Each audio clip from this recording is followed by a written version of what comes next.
Book 5. The Discovery. Chapter 5. An Old Move Inadvertently Repeated. Charlie's attentions to his former mistress were unbounded. The only solace to his own trouble lay in his attempts to relieve hers. Hour after hour he considered her wants. He thought of her presence there with a sort of gratitude, and, while uttering imprecations on the cause of her unhappiness, in some measure blessed the result. Perhaps she would always remain there, he thought, and then he would be as happy as he had been before.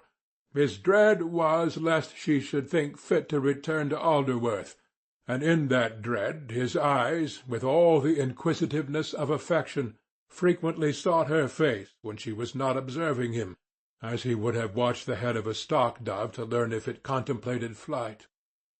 Having once really succoured her, and possibly preserved her from the rashest of acts, he mentally assumed in addition a guardian's responsibility for her welfare.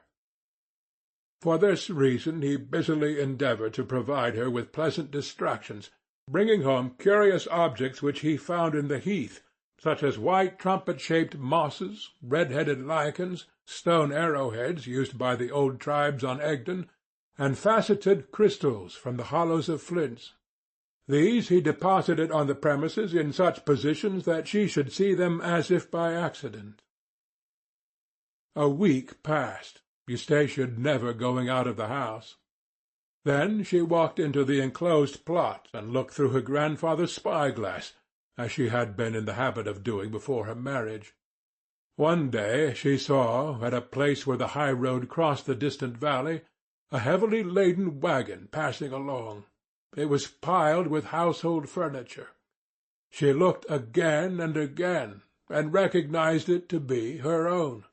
In the evening her grandfather came indoors with a rumour that Joe Bright had removed that day from Alderworth to the old house at Bloom's End.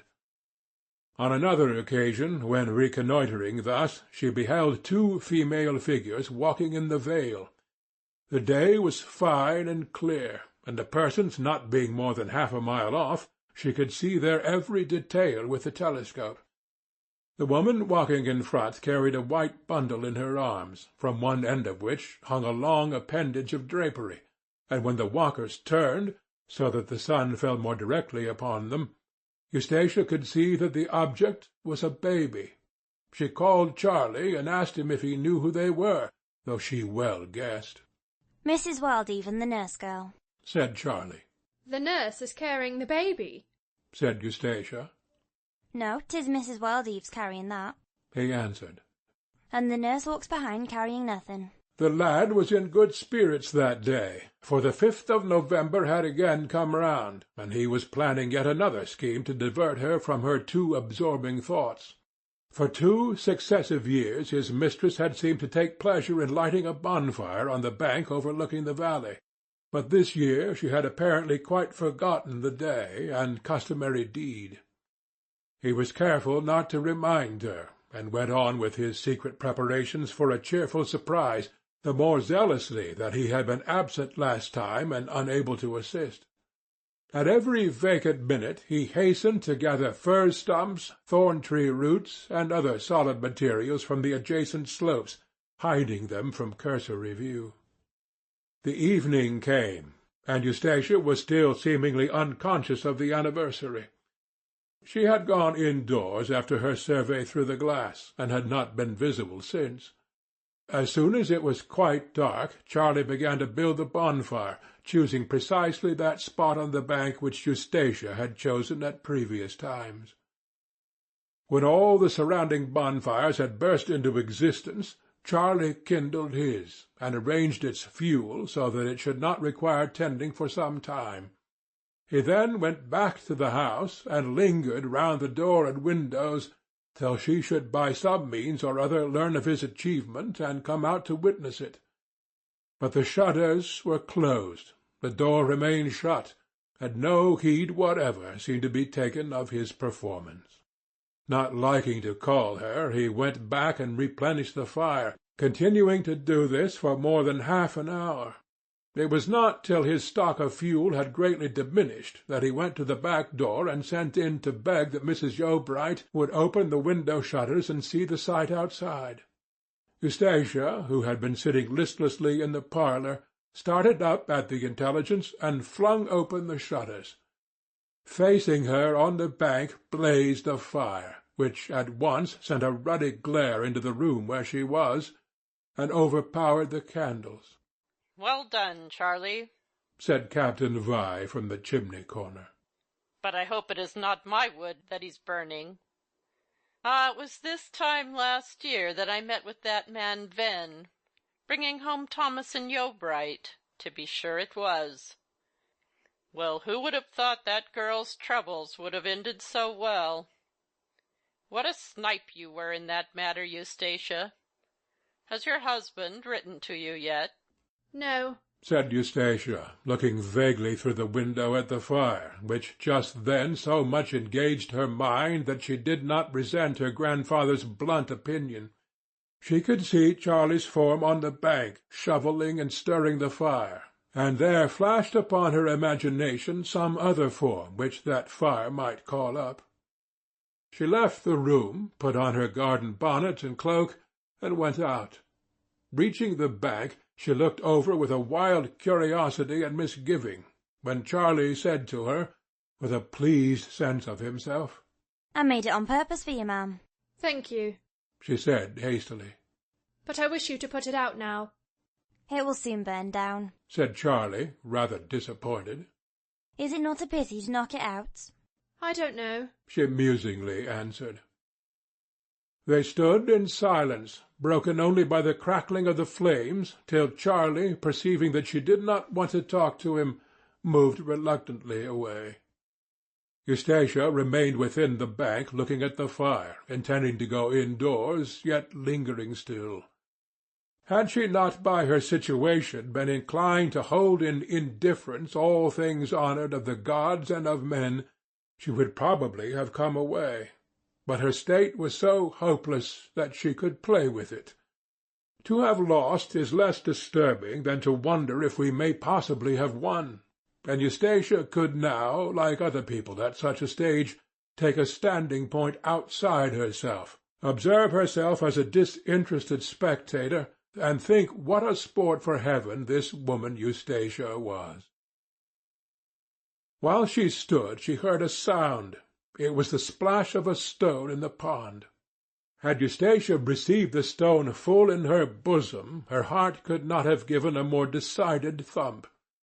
She had thought of the possibility of such a signal in answer to that which had been unwittingly given by Charlie, but she had not expected it yet. How prompt Wild Eve was! Yet how could he think her capable of deliberately wishing to renew their assignations now? An impulse to leave the spot, a desire to stay, struggled within her, and the desire held its own. More than that it did not do, for she refrained even from ascending the bank and looking over. She remained motionless, not disturbing a muscle of her face or raising her eyes, for were she to turn up her face, the fire on the bank might shine upon it, and Wild Eve might be looking down. There was a second splash into the pond. Why did he stay so long without advancing and looking over? Curiosity had its way. She ascended one or two of the earth steps in the bank and glanced out. Wild Eve was before her.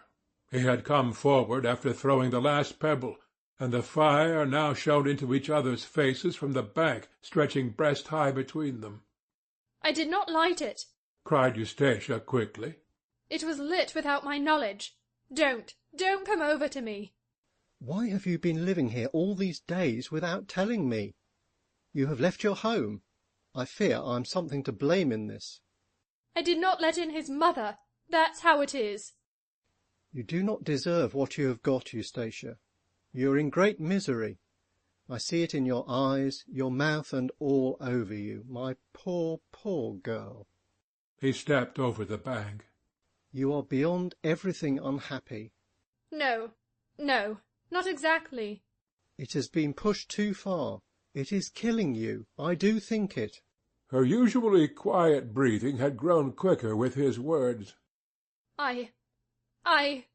she began, and then burst into quivering sobs, shaken to the very heart by the unexpected voice of pity, a sentiment whose existence in relation to herself she had almost forgotten.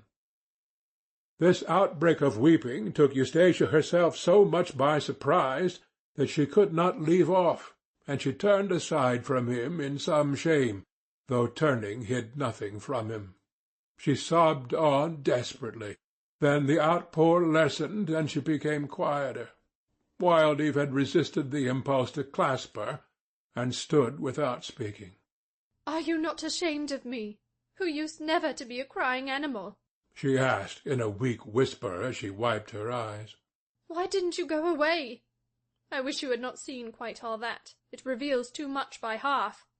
You might have wished it, because it makes me as sad as you, he said, with emotion and deference.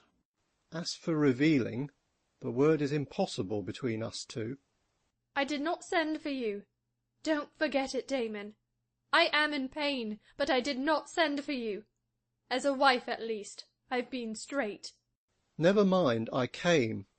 Oh, Eustacia, forgive me for the harm I have done you in these past 2 years. I see more and more that I have been your ruin. "Not you. This place I live in." Ah, your generosity may naturally make you say that, but I am the culprit. I should either have done more or nothing at all. "In what way?" I ought never to have hunted you out, or, having done it, I ought to have persisted in retaining you. But of course I have no right to talk of that now. I will only ask this.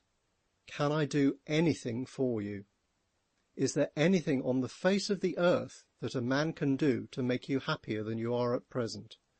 If there is, I will do it. You may command me, Eustacia, to the limit of my influence. And don't forget that I am richer now.